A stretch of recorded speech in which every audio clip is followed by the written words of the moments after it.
High বন্ধুরা, নমস্কার। আবার একটা রান্নার রেসিপি নিয়ে তোমাদের কাছে চলে এসেছি।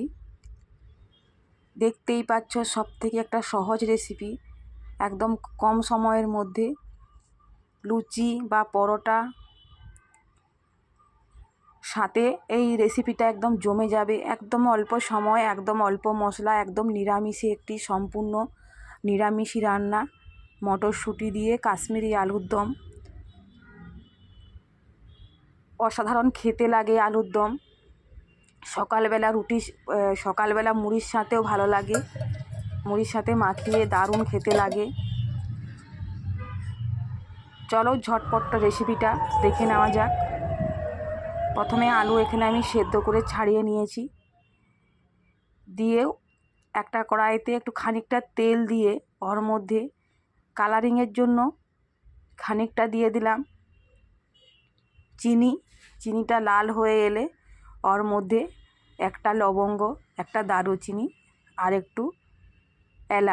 একটা এলাচ দিয়ে ভালো করে, আর গোটা জিরে দিয়ে ফুটে এলে তার মধ্যে দিয়ে দেব পরিমাণ মতন আদা কুচি বা আদা ছুলা।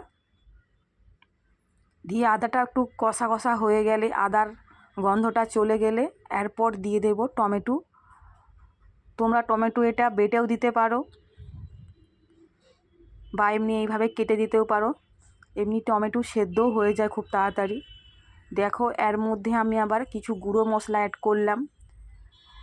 যেমন আমি এখানে দিলাম লঙ্কার গুঁড়ো, হলুদ গুঁড়ো, জিরে গুঁড়ো,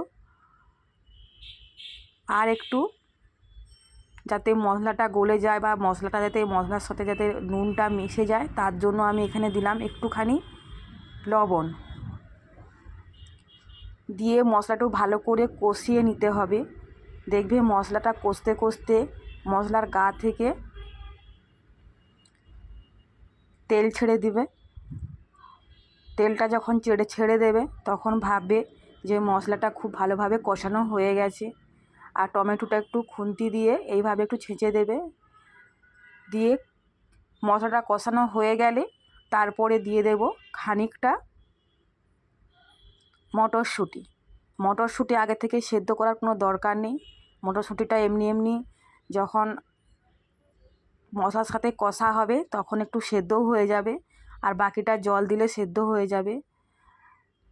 আর দিয়ে দিলাম এখানে আমি 4টের মতন কাঁচা লঙ্কা। তোমরা এইভাবে একবার নিরামিষি আলুর দম রান্না করে খেও, অসম্ভব খেতে সুন্দর লাগে। সবথেকে সহজ, সবথেকে কম মশলায় এই রেসিপিটা।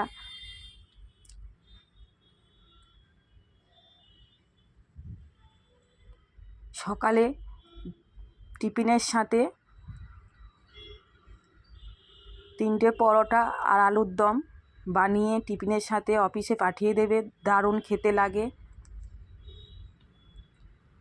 আর দেখো, এখানে আলুটা দিয়ে দিয়েছি, সেদ্ধ আলুটা দিয়ে আরও ভালো করে একটু কষিয়ে নেব।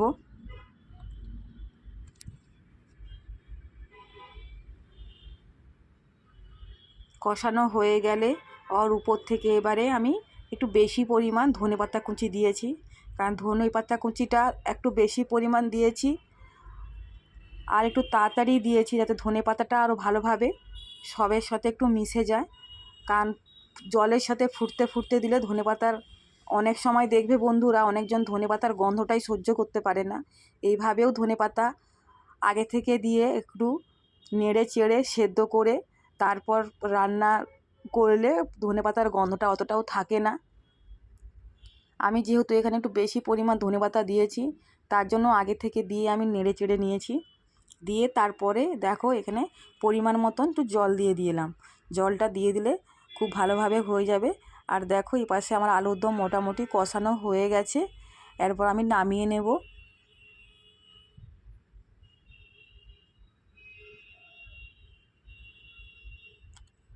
আলুর দম পুরোপুরি রেডি।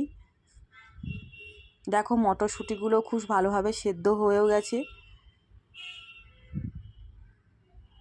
একদম গরম গরম লুচি লুচি পরোটা সবের সাথেই যাবে, মুড়ির সাথেও যাবে। রেসিপিটা ভালো লাগলে অবশ্যই লাইক কমেন্ট শেয়ার করবে।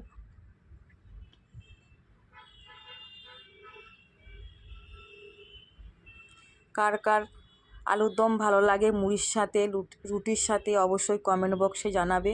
আমার তো বেশ দারুণ লাগে, এবার তোমাদের কেমন লাগে সেটাও অবশ্যই কমেন্ট বক্সে জানাবে। সবাই ভালো থেকো, সুস্থ থেকো। দেখা হবে আগামীকাল পরের যে কোনো একটা আবার রেসিপি নিয়ে। নমস্কার।